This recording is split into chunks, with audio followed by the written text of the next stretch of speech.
그래, 네가 자신이 없구나. 그래, 네가 구린 데가 많구나. 그래, 너는 한동훈 비대위원장의 상대가 안 돼. 아시아투데이의 사설, 한동훈 이재명 TV토론 국민의 선택에 도움 준다라는 내용입니다. 아시다시피 KBS를 필두로 해서 종편 방송국들까지 한동훈 비대위원장, 국민의힘 비대위원장과 이재명 더불어민주당 대표 간의 TV 토론을 제안을 했습니다. 한동훈 비대위원장은 흔쾌히 받아들였고요. 그런데 이재명 대표가 이렇게 얘기하면서 회피합니다. 나는 윤석열 대통령과 아직도 대화를 못했다. 윤석열 대통령과의 대화가 먼저다. 이렇게 얘기했습니다. 콩을 얘기했더니 갑자기 콩이 아니라 팥을 이야기하는, 팥도 아닙니다. 이건 갑자기 무슨 엉뚱한 흙을 이야기하는 셈이 됐습니다. 왜냐하면 보시죠. 총선, 그러니까 선거를 앞두고 양당의 대표가 모여서 정책과 공약과 관련된 토론을 하자라는 취지의 TV 방송국의 제안입니다. 이건 한동훈 비대위원장이 제안한 게 아니에요. 한동훈 비대위원장은 받아들였을 뿐입니다. 그런데 여기에 지금 이재명 대표는 갑자기 대화를 얘기합니다. 아니, 선거를 앞두고 대통령과 야당 대표가 대화가 선거에 어떤 영향을 미칠까요? 선거에 영향을 미치는 것만이 아니라 국민의 선택에 어떠한 정보를 줄 수 있는 걸까요? 지금은 총선을 앞두고 각 당이 국민들에게 선택을 받기 위해서 우리 당은 이런 걸 하고 있다. 우리 당은 이런 걸 할 것이다. 우리 당은 이런 사람을 내놓았다라는 국민의 선택에 필요한 정보를 이렇게 공급하는 그런 시기입니다. 그런데 갑작스럽게 전국에 관한 전국 운영과 관련돼서 대화가 먼저다라고 이야기하는 건 굉장히 엉뚱한 이야기고요. 결론적으로 이 사설은 그래서 당대표가 TV토론을 통해서 당의 정책을 적극적으로 국민에게 알려야 한다는 여론이 지배적이기 때문에 TV토론은 국민의 알고의 충족을 위해서도 당연히 필요한 것이고, 국민은 양당이 충돌하는 모습을 보는데 결국 무슨 정책을 펴는지 잘 모르므로 양당의 대표가 나와서 서로를 대비하면서 설명하는 게 각 당의 정책과 입장을 알리는데 최선이다라는 그런 내용입니다.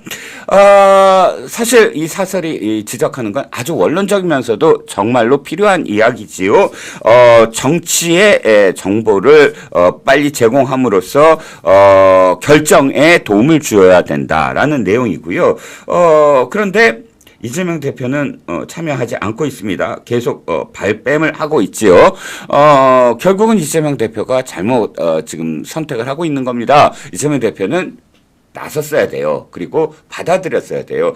비록 한동훈 위원장이 훨씬 더 젊은 이미지, 역동적인 이미지를 갖고 자기는 노쇠한 이미지, 그리고 구태 이미지를 갖췄다고 하더라도 그것을 깰 수 있는 기회를 지금 박찬 겁니다. 자신한테 불리한 지형은 맞지요. 한동훈 비대위원장 말도 잘하고 또 예리하고요. 또 굉장히 학습 효과가 빠르고, 그리고 제가 못 따라갈 정도로 순발력 있게 기자들과 질문 답변을 하는데 기자들이 준비된 어떤 내용을 서로 합을 미리 맞춰본 게 아니지 않습니까? 그런데 어떠한 질문에도 굴하지 않고 과거에 있었던 일들을 바로바로 끄집어내서 비유와 은유를 적절히 섞어가면서 민주당이 꼼짝 못할 정도의 그런 궁지에 몰릴 정도의 공격적인 날카로운 그런 답변들을 계속 이어가고 있습니다. 그 모습을 이렇게 보면 사실 이재명 대표가 두려워할 만합니다. 실질적으로 1시간 동안 어떻게 난타당할지 모르고요.